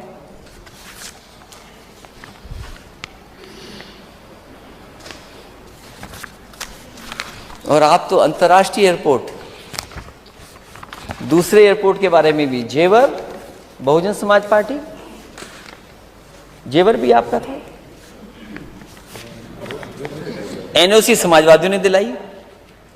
समाजवादी पार्टी की सरकार में हम दूसरी चाहते थे, एक और एनओसी मिल जाए हिरनगांव में, लेकिन बीजेपी की सरकार दिल्ली में थी, उन्होंने एनओसी नहीं लेने दिया हमें, एनओसी नहीं लेने दिया ही नहीं एनओसी। आपने भेदभाव किया उस समय। अगर भेदभाव न किया होता तो एक और आगरा को एयरपोर्ट बन गया होता, मिल गया होता। कानून व्यवस्था पर जीरो टॉलरेंस।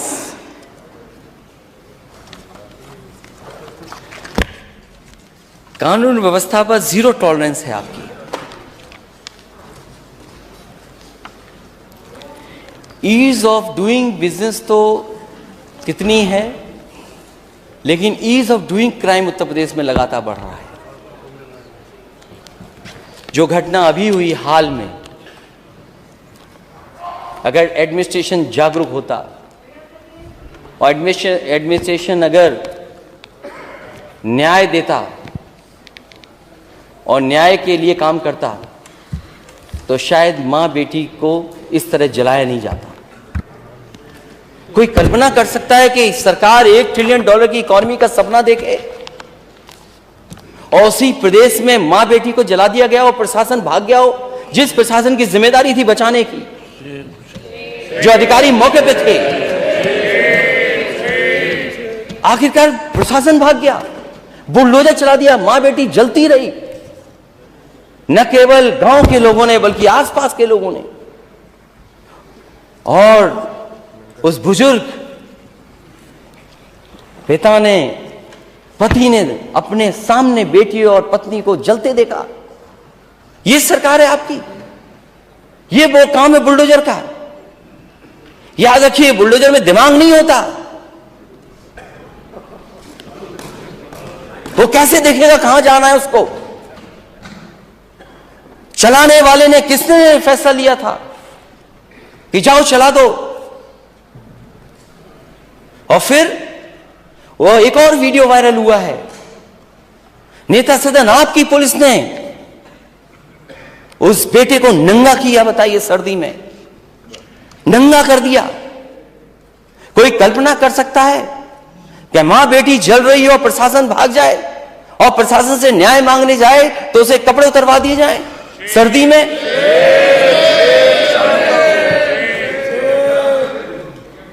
कोई कल्पना कर सकता है इस बात को लेकर के? अगर हम दुनिया में जाएं, और आज का जमाना पुराने जमाने से अलग है, एक एक घटना, एक एक चीज जो यहां हो रही है दुनिया के हर कोने में देखी जा सकती है, पहुंचाई जा सकती है।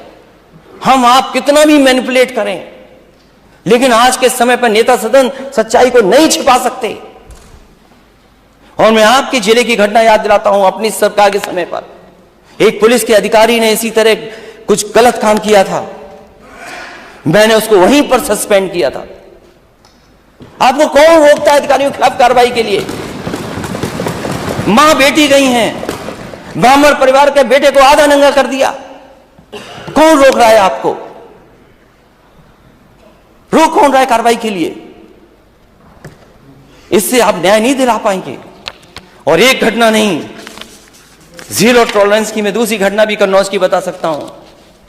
आप कहते हैं कि दंगा की डेफिनेशन देखिए ना, जो आंकड़े आते वो क्या कहते हैं, एनसीआरबी के आंकड़े, आंकड़ों को दोबारा पढ़िए। और सरकार के आंकड़े देखिए, क्या है सरकार के आंकड़े।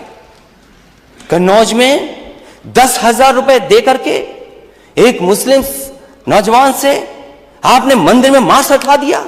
वो बीजेपी का कार्यकर्ता था, नेता सदन बीजेपी का कार्यकर्ता था, और आपको डीएमएसपी को सस्पेंड करना पड़ा, हटाना पड़ा कि नहीं हटाना पड़ा, बताइए आप। कौन लोग थे वो दंगा कराने में? दंगा कराने वाला अध्यक्ष महोदय कोई था तो भारतीय जनता पार्टी का था। और 10,000 रुपए में मंदिर में बीजेपी के कार्यकर्ता ने मंदिर में जानवर का मांस रखवाया। और 17 लोग, अगर हम लोग सख्ती नहीं करते, आंदोलन के लिए धमकी देते, तो शायद वो कार्रवाई नहीं होती। प्रशासन घबरा गया और 17 के 17 लोग बीजेपी के कार्यकर्ता जेल गए हैं। वो बीजेपी के लोग हैं। आप कहते हैं सफाई दंगा करते हैं। रायबरेली में मां की मजदूरी मांगने पर सत्ता संरक्षित दबंगों ने 10वीं के दलित छात्र बिजली केबल से पिटाई की और क्या चटवाया? पैर चटवाए एक दलित के नौजवान के। ये आखिरकार घमंड आ कहां से रहा है? अहंकार कहां से आ रहा है अध्यक्ष महोदय? ये जीरो टॉलरेंस है। एक दलित बच्चे से जूते चटवाएंगे आप? ये जीरो टॉलरेंस है आपकी? कुछ बातचीत हो गई और बातचीत में गोली मार दी जौनपुर में सभासद के। ये जीरो टॉलरेंस है आपकी? गोली मार दी, फरार। बातचीत हुई, निकाला, गोली मार दी। ये है आपका जीरो टॉलरेंस? महोबा में नमस्कार न करने पर दलित को कुल्हाड़ी से मारकर लहूलुहान किया। ये जीरो टॉलरेंस है आपकी? ये कहां से शब्द आपने इजाद किया, जीरो टॉलरेंस?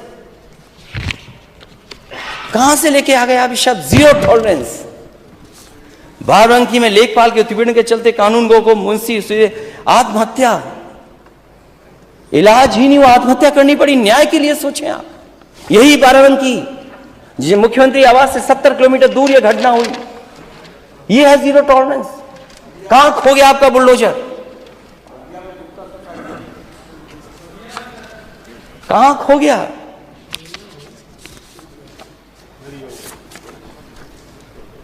और बलिया में मैं गया था, उस व्यापारी परिवार से मिला था मैं। कौन लोग हैं सूदखोरी कर रहे हैं वहां पर?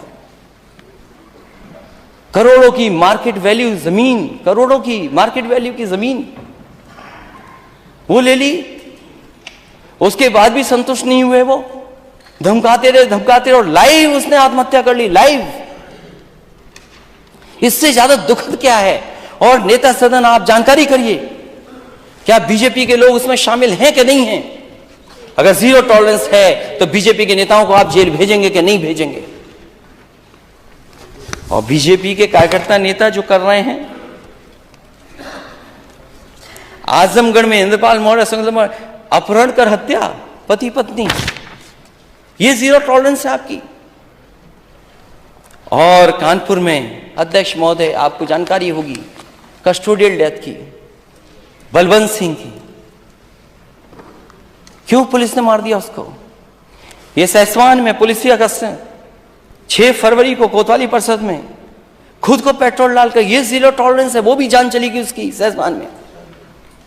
बलवंत सिंह, उसके साथ जो हुआ है, कोई कल्पना कर सकता? पुलिस पे फर्जी एफआईआर लिखा दी, पुलिस लगी, मारते मारते जान ले ली। क्या मदद की है आपने? आप दूसरों पे आरोप लगाते थे कि समाजवादी सरकार है, इसमें मदद में भेदभाव होता है। क्यों कानून व्यवस्था जीरो? अध्यक्ष महोदय क्या? अध्यक्ष महोदय जीरो टॉलरेंस, आपको भी जीरो टॉलरेंस रखनी चाहिए। 1.25 घंटा हो गया हमारा। नहीं, अभी तो मैं सब्जेक्टिव टच नहीं किया हूं। अभी तो शाहजहांपुर का मेडिकल कॉलेज आना है। मेडिकल कॉलेज बजट में ले लीजिएगा। नहीं, बजट में फिर वो बजट वाली बात आएगी। तो ठीक है अध्यक्ष महोदय, अब चाहते हैं कि मैं खत्म कर दूं। हालांकि मुझे भी लगता है मैंने समय गवर्नर से ज्यादा ले लिया, गवर्नर साहब से ज्यादा ले लिया है। इतना नहीं लेना नहीं, आपकी चाहिए। इच्छा है, मैं आपसे सिर्फ रिक्वेस्ट कर सकता हूँ, आपकी आगे इच्छा मैं आपसे रिक्वेस्ट कर सकता हूँ। समय सिर्फ याद दिला रहा हूँ, बाकी आपकी मर्जी है। तो बलवंत सिंह, उसकी पत्नी को सरकार ने भरोसा दिलाया कि सरकारी नौकरी दी जाएगी। वहां के परिवार के सदस्यों ने मांग की थी कि 1 करोड़ की मदद होगी। नेता सदन भारतीय जनता पार्टी का कोई नेता ऐसा नहीं जिसने जनता में यह भाषण न दिया हो कि समाजवादी सरकार में मदद में भी भेदभाव होता था। मैं आपसे कहता हूं, बलवंत सिंह की मदद कीजिए, आप उसके परिवार की मदद कीजिए। आप कोई भेदभाव नहीं है, और जितनी भी कस्टोडियल डेथ हुई उनकी मदद कीजिए। आप 1 करोड़ दीजिए उसको। क्यों नहीं दे रहे हैं आप उसके परिवार को? क्योंकि वो कानपुर का रहने वाला है, इसलिए नहीं दे रहे हैं आप? सरकारी नौकरी आप उसकी पत्नी को वादा करके आए आपके नेता, सरकारी नौकरी नहीं देंगे आप? कन्नौज में भी एक परिवार है, उसको भी सरकारी नौकरी का वादा किया, उसको कब सरकारी नौकरी देंगे आप? अगर और घटनाओं में आप चुनाव के करीब सरकारी नौकरी दे सकते हैं तो फिर इसमें नौकरी क्यों नहीं दे रहे हैं आप? क्योंकि जीरो टॉलरेंस में फिर मैं बात करूंगा, बहुत लंबी सूची है। क्योंकि अगर नेता सदन को भी जवाब देना है, उस समय भी मैं जब मौका मिलेगा तो मैं बोलूंगा। जिस सरकार के पास परमानेंट डीजीपी ही नहीं है,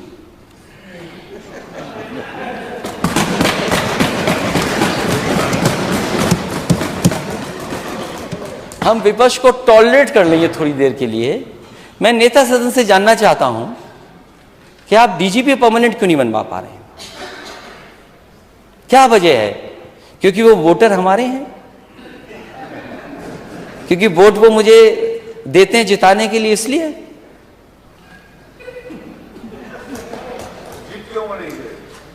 अभी पता नहीं लगा कितने वोट से जीते।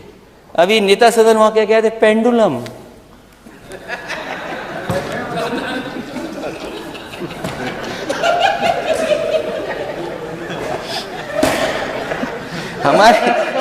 हमारे नेता सदन फिजिक्स भी जानते हैं।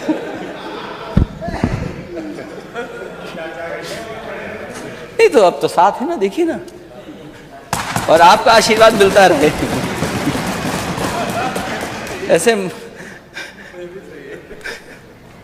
अध्यक्ष महोदय, परमानेंट डीजीपी नहीं है आपके पास। एक दिन मैं जानबूझकर गया पुलिस हेडक्वार्टर में, क्योंकि समाजवादियों ने बनाई और वर्ल्ड क्लास इंफ्रास्ट्रक्चर दिया। जो भी डीजीपी आए, जो भी होम सेक्रेटरी आए, दूसरे स्टेट के और वरिष्ठ अधिकारी आए, उन्होंने खुद तारीफ की है, महसूस किया उन्होंने कि पुलिस के पास ऐसे इंफ्रास्ट्रक्चर होना चाहिए। और ये बात नेता सदन जानते हैं, लेकिन स्वीकार नहीं करेंगे। मैं जब गया हुआ, दिन के 12 बजे तक पूरी पुलिस सो रही थी। मैं अंदर बैठा, कोई अधिकारी नहीं वहां पर। सोचिए, पुलिस हेडक्वार्टर में कोई अधिकारी ना हो, इससे बड़ा दुर्भाग्य क्या हो सकता है? जो स्टेट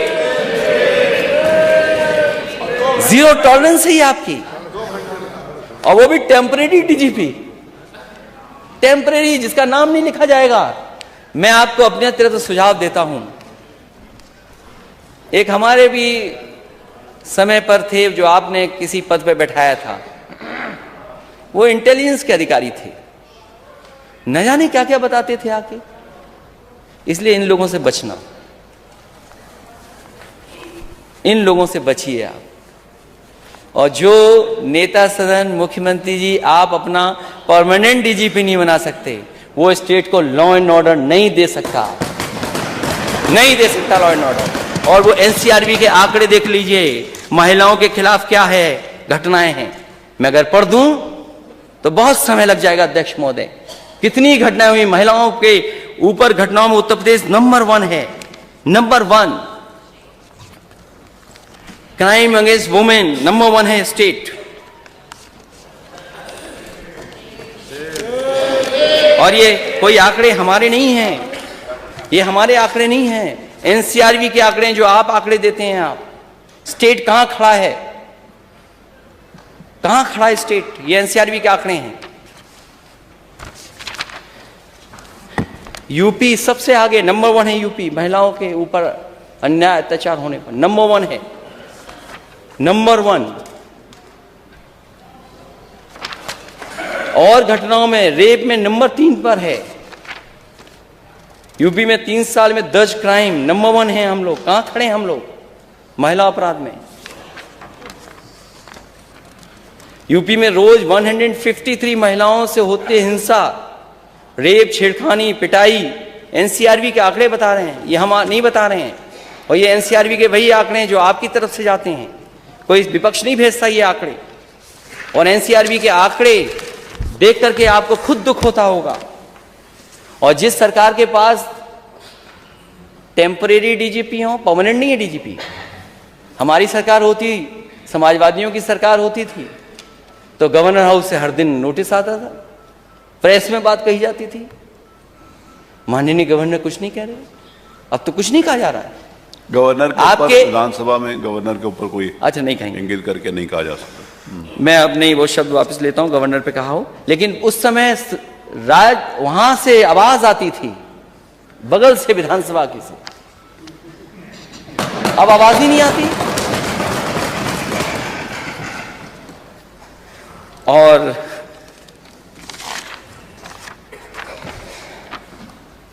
मेडिकल कॉलेज शाहजहांपुर का, मंच पे आप भी थे, उस समय के स्वास्थ्य मंत्री वो भी थे। पहला मेडिकल कॉलेज का दिल्ली और उत्तर प्रदेश सरकार का शिलान्यास हुआ था उस समय। वित्त मंत्री हैं आप, स्वीकृत पद है 21, हैं कितने वहां पर अभी? असिस्टेंट प्रोफेसर स्वीकृत पद कितने हैं कहां, कितने हैं वहां पर? एडिशनल प्रोफेसर स्वीकृत पद कितने हैं कितने वहां पर? Junior resident, tutor, PG, non PG, स्वीकृत पद 72 और हैं कितने? 60। प्रोफेसर 21 हैं कितने? 9। असिस्टेंट प्रोफेसर 31 हैं कितने? 6। एडिशनल प्रोफेसर 33 हैं कितने? सीनियर रेजिडेंट 36, 18 हैं। अगर वित्त मंत्री के अपने क्षेत्र में ये हालत है मेडिकल कॉलेज की, जहां एमआरआई और मशीनें नहीं उपलब्ध, बजट क्या पर्याप्त है, तो सोचो प्रदेश के और मेडिकल कॉलेजों का हाल क्या होगा।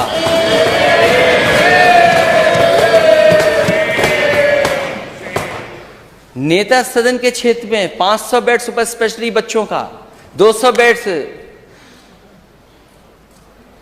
उसके लिए बजट, और जो टीचर्स प्रोफेसर्स की पुरानी मांग रही कि उनको सुविधाएं मिलनी चाहिए पीजीआई जैसी, आप कितने मेडिकल कॉलेजेस को दे रहे हैं? और फिर जब इन्वेस्टमेंट लाना चाहते हैं तो कंपनियों के घर पे जाकर क्या बोले, उनके स्वागत में न जाने क्या क्या करते हैं ये लोग जाकर के। और मुझे याद है सुपर स्पेशलिटी हॉस्पिटल के लिए शाहपुर जी, पालन जी देश की one of the best company है कंस्ट्रक्शन, मेडिकल कॉलेज के एक सुपर स्पेशलिटी हॉस्पिटल बना रही थी। उस कंपनी का 1 साल बजट नहीं, 2 साल नहीं, 3 साल बजट ही नहीं दिया, वो कंपनी भाग गई। मैंने पूछा आखिरकार कंपनी क्यों चली गई? कितने दिन इंतजार करते? शाहपुर जी, पालन जी कौन कंपनी है? आपने बजट नहीं दिया, आप ठेके में सेटिंग कराते हैं कि अपने लोगों को ठेका दिया जाएगा। सैफई मेडिकल कॉलेज यूनिवर्सिटी, और उसके चांसलर मुख्यमंत्री हैं।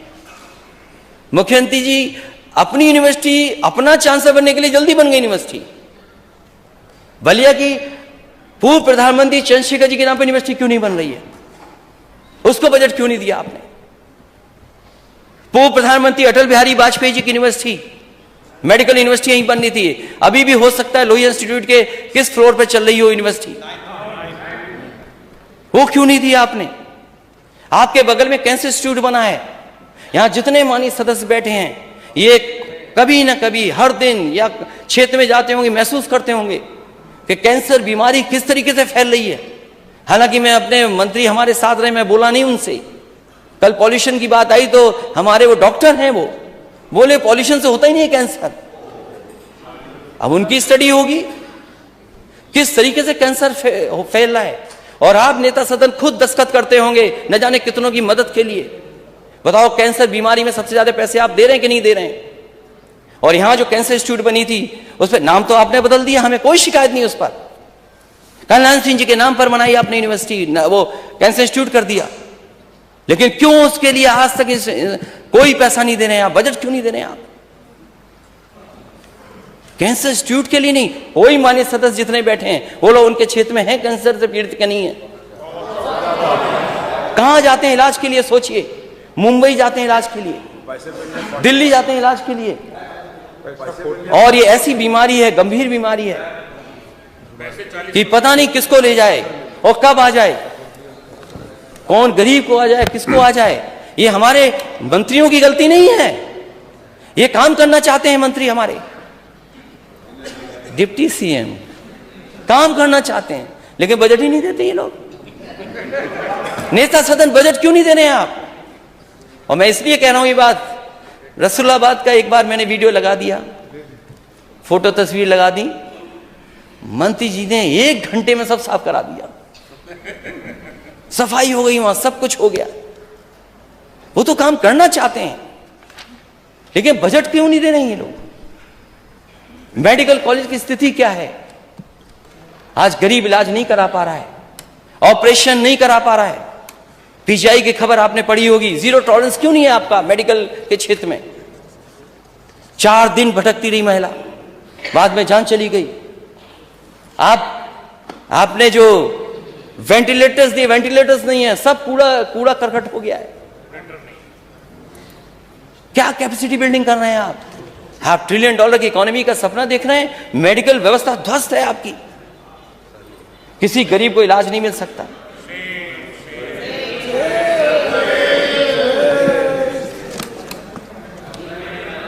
चलिए, धन्यवाद। इसलिए अध्यक्ष महोदय, बहुत सी बातें मुझे कहनी थी, बहुत लंबा मैंने बोल दिया, फिर भी बहुत सी बातें यूपी की रह गई हैं। बेरोजगारी रह गई, आज नौजवान को रोजगार नहीं है ना नौकरी है। ये केवल स्टार्टअप में लगे, स्टार्टअप क्या कर रहे हैं? Startup, skill development. अरे अपनी स्किल क्या भी डेवलप कर लो। मुझे तो ऐसा लगा अध्यक्ष महोदय, डर गया मैं शुरू में। नेता सदन 2:30 बजे तक रात तक समीक्षा कर रहे हैं अधिकारियों की, रात के 2:30 बजे, 2 बजे, 2:30 बजे, 3 बजे तक जगने वाले नेता सदन ने उत्तर प्रदेश की ये हालत कर दी। मेडिकल कॉलेज 45, इलाज नहीं गरीब को, भटक रहा है गरीब। आप लखनऊ के सभी मेडिकल कॉलेज अस्पतालों की देख लीजिए ओपीडी क्या है, और आपका बजट नहीं तो चल दिए पीपीपी करने के लिए। ये पीपीपी क्या होता है? ये पीपीपी क्या है? मेडिकल में पीपीपी, ये आपकी जिम्मेदारी है, सरकार की जिम्मेदारी है स्वास्थ्य की सेवाएं।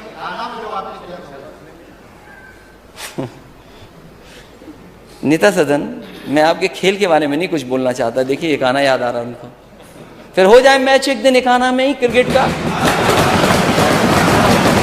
नेता सदन देखें कितने टप्पे के बाद बॉल पे बैट मारते हैं। और मैं आपको बता दूं, नेता सदन जितनी बॉल फेंकोगे आप उतने छक्के मारूंगा मैं। इसलिए मुझे विश्वास है कि यदि श्री राज्यपाल महोदय भाजपा रचित पुस्तक को पढ़ने की बजाय अपने स्वयं के उद्गारों को व्यक्त करती तो वह अवश्य तथ्यात्मक भाषण होता और वे जानकारी हितकारी सिद्ध होता।